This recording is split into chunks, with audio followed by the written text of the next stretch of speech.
ये उन दिनों की बात है जब मैं केवल 18 साल का था। उस समय का माहौल आज की तरह नहीं था। जैसे आज हर इंसान और बच्चे के पास अपना निजी फोन, कंप्यूटर आदि है। उस समय हमारे पास कुछ नहीं था। मतलब उस समय इन चीजों का नाम ही नहीं था। वो समय इंसान का इंसान से लगाव का था। हम पूरे दिन खूब मस्ती करते, घर से लेकर स्कूल, हर तरफ काफी सुकून और अच्छा था। गर्मियों की छुट्टियां पड़ने में अभी 8 दिन ही रह गए थे। उस दिन मैं स्कूल से घर पहुंचा ही था कि डाकिया काका ने मुझे आवाज देकर रोक लिया और मुझे एक अंतरदेशी, मतलब एक चिट्ठी दी। मैं तो खुश हो गया।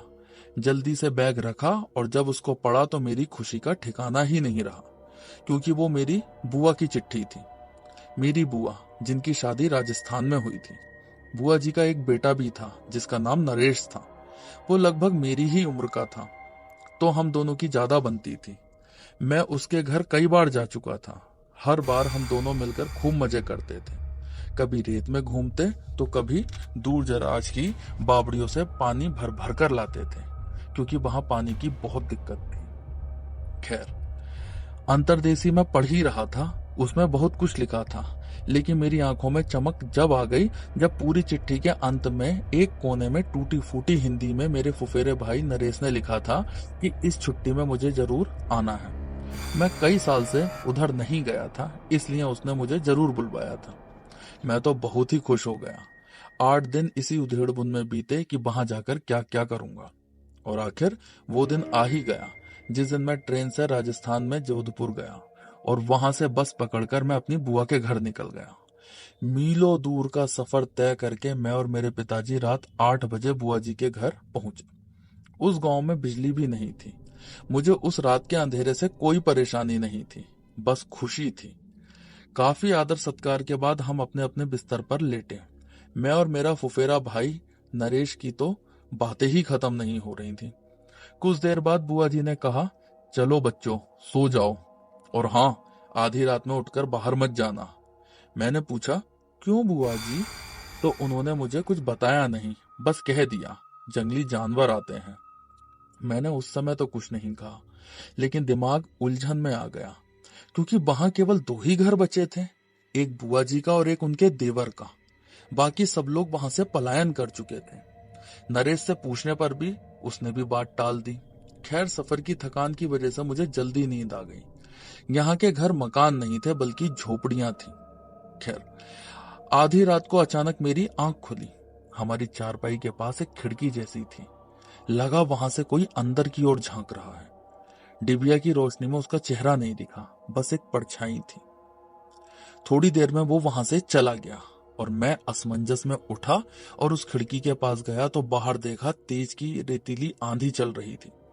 और जब मैंने ऊपर की ओर देखा तो आसमान बिल्कुल साफ था, मतलब आंधी नीचे ही चल रही थी। मैंने देखा कुछ आकृतियां इधर उधर मंडरा रही हैं, लेकिन वो आकृति जहां मंडरा रही थी वहां पानी के घड़े रखे थे। फिर मुझे महसूस हुआ उनमें से एक आकृति ने मुझे देखा और मेरी ओर बढ़ने लगी। मैं डरकर अपनी खाट पर आकर लेट गया। अगले दिन पिताजी और फूफा जी दोनों सुबह ही निकल गए। घर पर बुआ, मैं और नरेश ही बचे थे। मैं सोच रहा था बुआ से कुछ कहूंगा तो वो कुछ बताएंगी नहीं, इसलिए मैं नरेश से बोला, चल आज बावड़ी की तरफ चलते हैं, वहां से पानी लेकर आएंगे। तो बुआ ने कहा, अरे नहीं बेटा, आज पानी है, लेकिन घूमने की वजह से हम दोनों पानी के मटके लेकर चलते बने। रास्ते में मैंने नरेश से पूछा, यहाँ के सब लोग कहाँ गए? तो उसने कहा, यार, यहाँ हर रात को रेतीली आंधियां चलती हैं और अजीब अजीब आत्माएं और भूत घूमते हैं। कई लोग मर भी चुके हैं, इसलिए सब यहाँ से चले गए। मैंने खैर ज्यादा कुछ नहीं बात की इस बारे में, और हमने पानी के दोनों मटके भरे और घर की ओर आ गए। बुआ जी के घर चारों ओर रेती रेत थी।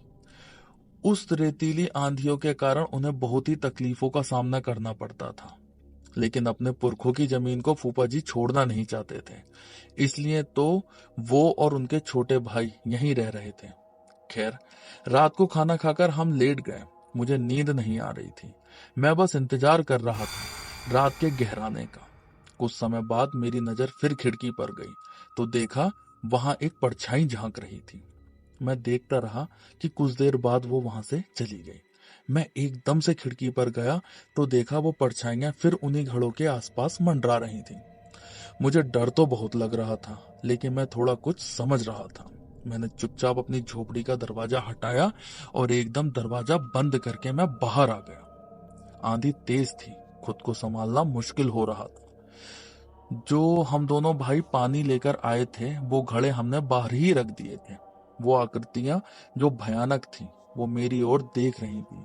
उनकी लाल तप्त आंखें जैसे क्रोध में हो, लेकिन वो वहीं खड़ी हुई थी, खड़े के पास ही। मैं हिम्मत बटोरकर वहां गया और एकदम से घड़ों का ढक्कन हटाकर झोपड़ी की तरफ भागा और एकदम से दरवाजा बंद करके अंदर आकर लेट गया। मैं काफी डर गया था। फिर मैंने सोचा क्यों ना एक बार मैं खिड़की से बाहर देखूं। जैसे ही मैंने उठकर देखा तो आंधी हल्की हो गई थी और वो आकृतियां घड़े से निकल निकल कर गायब हो गई। मैं बेहद डर गया था, लेकिन दिल में एक तरफ संतुष्टि भी थी। खैर, कुछ समय रुककर वहां पर हम लोग फिर अपने घर आ गए थे। मैं अपने घर पर पहुंचकर मैंने फिर से नरेश को चिट्ठी लिखा और आंधियों के बारे में पूछा, तो उसने बताया अब आंधी नहीं आई है काफी दिनों से। मैं समझ चुका था कि वो प्यासी आत्माएं थी जो कि पानी की तलाश में भटक रही थी। तो दोस्तों, आपको हमारी कहानी कैसी लगी कमेंट बॉक्स में जरूर बताएं। और अगर आप हमारे चैनल पर नए हो तो चैनल को सब्सक्राइब कीजिए और बेल आइकन दबाना ना भूलें। धन्यवाद।